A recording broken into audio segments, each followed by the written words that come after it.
Hi everyone, and welcome to a very special edition of Below the Gavel. I'm your favorite LMTV host, Andy Gavrin, and with me this month is the Township Sustainability Manager, Paloma Vila.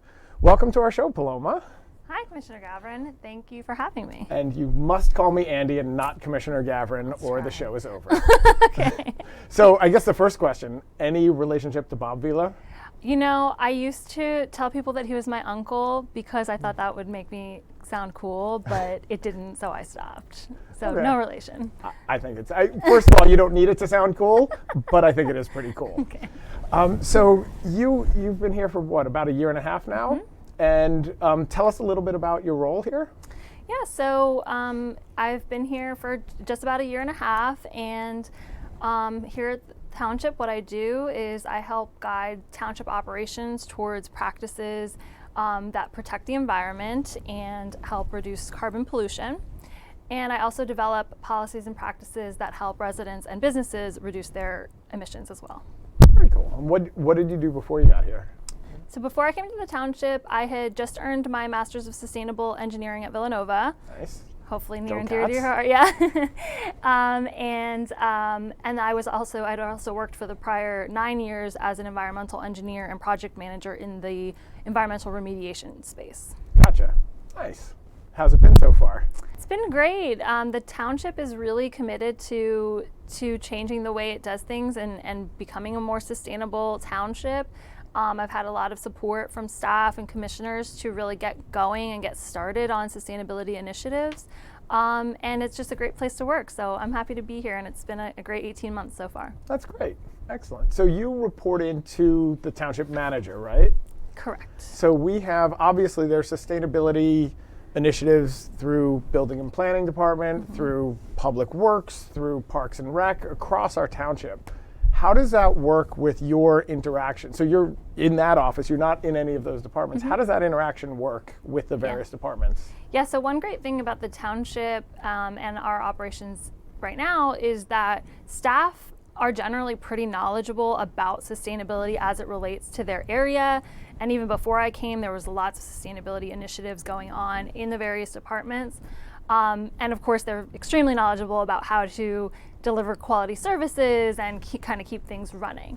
So what it's my job to do under the Township Manager's office is to look at Township operations holistically, identify what our goals are as an organization around sustainability, and recognize what part we can play on putting the brakes on carbon pollution and on ecosystem degradation, and what levers can be pushed or pulled to sort of make that happen in our organization and throughout the broader community. And then I work with the different departments to incorporate those ideas into everyday practice. And of course, I interact with them regularly to just understand how they operate, understand what sustainability practices are already in place, what's working, what's not, what's been looked into, what hasn't, and then where we can make changes to reduce our footprint. And so, as you said before, you know, the township, and I know on the Board of Commissioners is certainly committed to having a sustainable township. Have you found that the staff as well? I mean, we have a staff of over 400 township employees. Have you found that the staff that you've interacted with is also committed to that goal? Yeah, I think that the people I interact with most are the department directors and you know, the assistant directors and things. But I've been really amazed and impressed by, even before I started, how much was already going on and how much the culture of sustainability is sort of already a part of everyday practice and sort of already how we do things here at the Township. So it's made it much less of an uphill battle to come in as a new position in the organization, to come in and say, you know, here's some things that we need to do around sustainability, because they feel like small tweaks and not huge organizational, you know, drastic changes, and everyone is on board, you know, and so I've gotten a lot of support that way. That's great. Yeah. So talking about huge initiatives and goals, when I first started on the board, I was the chair of our EIC, our Environmental Initiatives Committee, working with our EAC, our Environmental Advisory Council, Council. And we started a process for a sustainability plan. That has now, rumor rumor has it, kind of worked its way over to you, and we're getting close to finishing it? Absolutely, yeah. Completing the sustainability plan was sort of, handed to me as my day one, top priority. And it's not done yet? I know. Well, so it has been my top priority, and I have spent over a year developing it with the help of staff and community stakeholders. And part of the reason why there was a bit of a reset and why it's taken, probably longer than than what you would think it would take is because we've had a lot of community involvement this time around. So we've opened it up to, organizations, businesses, institutions, residents, our different advisory councils, and we've engaged in a long, thoughtful conversation with them about what is their vision for a sustainable Lower Merion and what are their thoughts and ideas about a sustainable Lower Merion. If I had come in and just said, this is what we need to do, let's go for it, it probably would have been fine. Right. But to have a transformational sustainability plan that guides things moving forward that we're expecting people to buy into and to sort of go along with, we have to have their input on that. And so it was very valuable to sort of reset, take a step back, and have those, those sometimes hard conversations and talking about different priorities and things with the various stakeholders. So that's what we've been doing over the last year or so. And since then, together, we've established a vision for the plan, 10 goals for the plan, and 56 high-impact strategies that we believe will take us from here to achievement of those goals. And so now the stakeholders and our EAC are reviewing an initial draft, working on their comments. Again, it'll be a little bit more of a back and forth. And then I hope to have a final plan by March or in middle of March. And then the Sustainability Committee, which as you know is the new name for the Environmental Initiatives Committee, will hopefully be reviewing the plan in early spring, and then decide how to proceed. From there, it's a little out of my hands.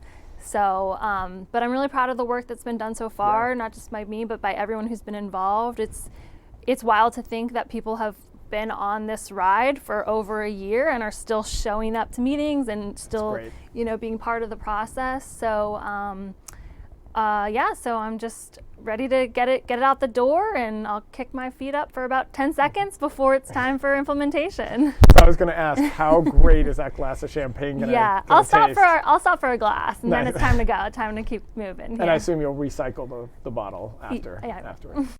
Sorry. So you mentioned there are 56 strategies. Name all of them. No, I'm kidding. I could. I know you probably could. But can you tell us a couple of the key initiatives in there that are exciting to you? Yeah, sure.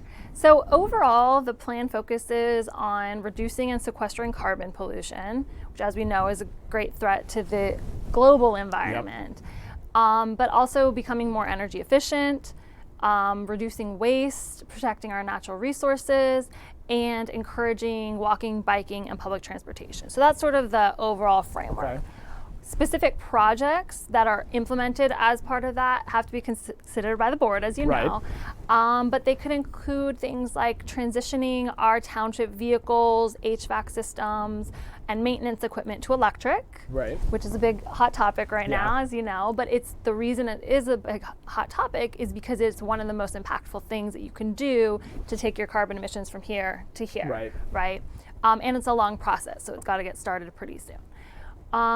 There's also purchasing electricity that's been that's made from on-site or locally generated renewable energies. So the township does a great thing right now, which is we purchase renewable energy certificates. But that reduces our carbon footprint because we are purchasing certificates that fund renewable energy projects, mostly in Texas. Okay. So it's good. It contributes to renewable energy. Where we can go a step further and even further reduce our carbon footprint is by purchasing electricity that's made locally. So either on our rooftops or on nearby solar farms, utility scale farms, and things like that. So that's one of the the recommendations of the plan. And you've got increasing tree planting, not just on our township streets and right away, but throughout the whole community, kind of contributing to a greater tree canopy overall. Yeah. And that'll sequester the carbon and has tons of other ecosystem benefits as well. Implementing a complete streets designs to make it safer to walk and bike on township roads. Reviewing our township codes and ordinances and permitting processes to make sure it's easy for people to implement sustainability projects. Remove any barriers that might make it difficult to put solar panels on or something like that. And then, seeing how we can incentivize things as well. Yeah. And then, doing what we can too to help residents transition to electric vehicles, maybe by installing publicly available chargers for people who don't have access or who commute here for work. And helping residents and business owners understand the financial incentives that are available right now through the IIJA and IRA that were recently passed to help them implement energy efficiency and electrification projects in their homes. So that's just a couple of them. That's just a couple. And we should have that all done by the end of 2023, right? Yeah, that would be that's great. up to us, not up to, yeah. No, I think that what's so exciting about it is there's so much there, and it will be years and years and years of projects. But I think it's really important, like you said, to get started on it now, hit the high value projects now, and then continue throughout. Absolutely. So we're just getting into the good stuff now, and I hate to stop, but Unilever, Anheuser-Busch, Toyota, all our big sponsors get mad at me when we don't take a break in the middle. So they pay us a lot more money than they even pay for their Super Bowl ads, if you can believe it. So we'll be right back after this break.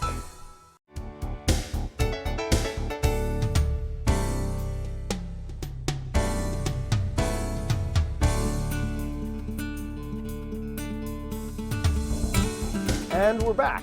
I'm Andy Gavrin, Vice President of the Lower Merion Board of Commissioners. She's Paloma Vila, Lower Merion Sustainability Manager. Let's just jump back in and talk about sustainability. All right. So before the break, we were talking about a bunch of initiatives in the sustainability plan. There are 3 others that I want to get your perspective on. One is plastic bag and straw ordinance. 2 is composting, which is something near and dear to my heart. And 3 is leaf blowers and electric leaf blowers. That's something we hear about a lot as commissioners.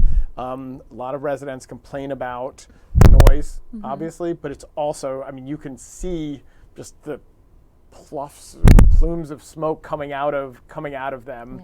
What can we do about this?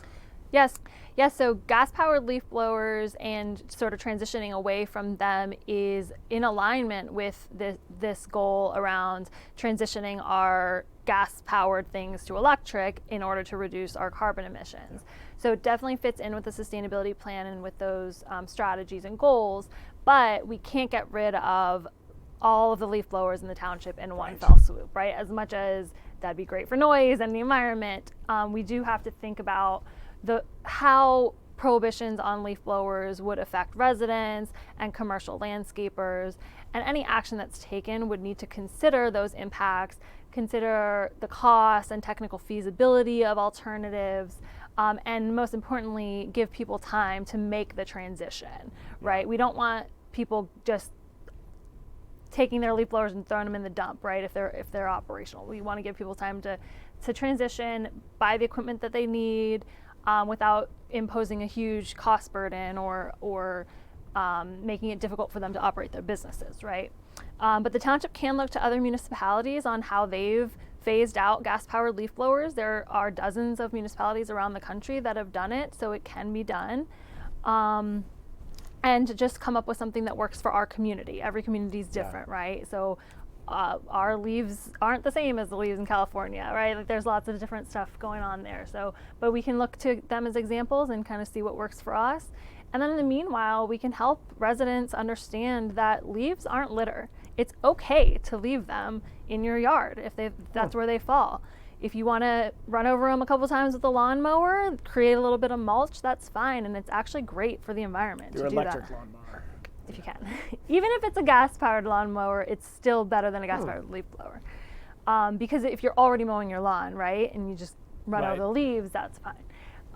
We'll tackle gas-powered lawnmowers at another day. But yeah, so it's okay to leave them there. It's healthier for the environment to do it. Besides the carbon emission, lots of insects and all sorts of critters rely on leaves for protection over the winter to kind of keep their ecosystems healthy. So it's great to just leave them in place, or run over them with a lawnmower and mulch them up a little bit, or rake them. That's a thing too still. Great exercise. Sure. But yeah, if you do want to blow them, there are great electric options on the market. They're still gonna, it's still gonna hurt the ecosystem to take the leaves from where they landed and put them, take them to the compost or what have you. But it is much cleaner and more quiet than the gas-powered versions. Yeah.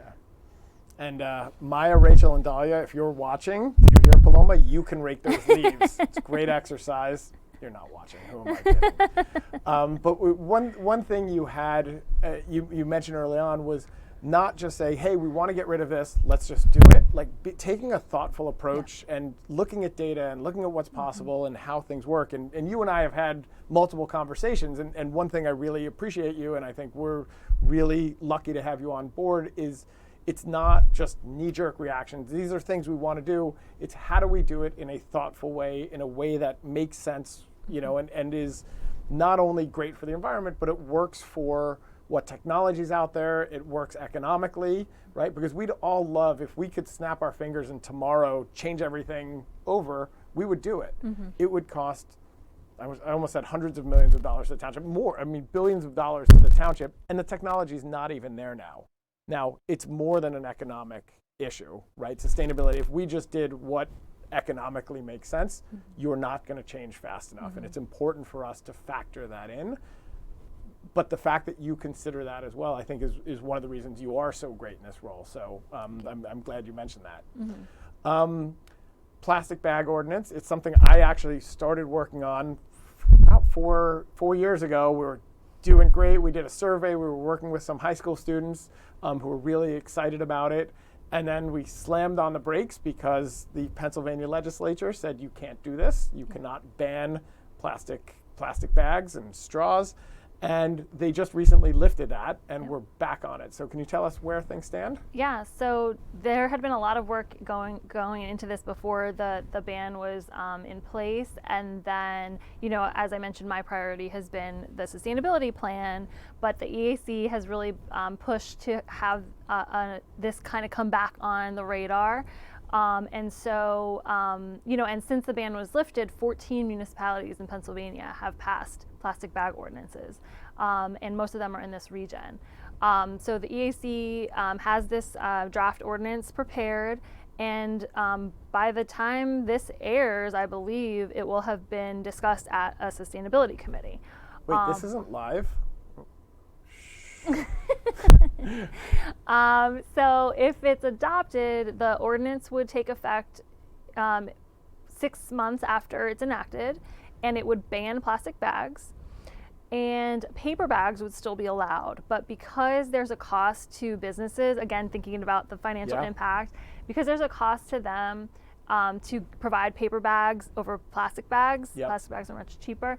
And because we want to encourage people to bring their own bags from home. We don't want them to rely heavily on anything that's just a single-use product, right? So because of that, part of the ordinance is also a requirement for retailers to charge customers 10 cents per paper bag. And we're hoping that's what a lot of the municipalities around us have done, and we're hoping it sort of levels the playing field. Everyone's charging the same thing. There's not, this store is charging 10, that store is charging 15, and we're hoping that it really leads to this environment of reusing and avoiding single-use products to begin with. But understanding sometimes you forget your bag, sometimes you don't have it. That's why we're not just banning everything outright. We want there to be an option that's more sustainable than plastic, but encourage you to bring your own. And then in the meanwhile, we want to let residents and the business community know that this is coming. It's going to be discussed, as I mentioned, at the Sustainability Committee, and then after that, there will be some time for people to read and understand the ordinance and kind of talk to their commissioners about it and things. That's great. And so, obviously the board needs to pass that, Right. and hopefully we do. One thing I've noticed is I always remember to bring my reusable bags to the grocery store. I don't remember when I go shopping. If I'm buying clothes for my 3 teenage girls, I don't remember to do that. And they put it in a, whatever, an Old Navy bag, or I almost said Macy's bag, and they would probably be horrified if I said that. I think it's important wherever you go. It's not just grocery shopping. It's not just going to CVS or Rite Aid or Walgreens. We're not sponsored by any of them yet.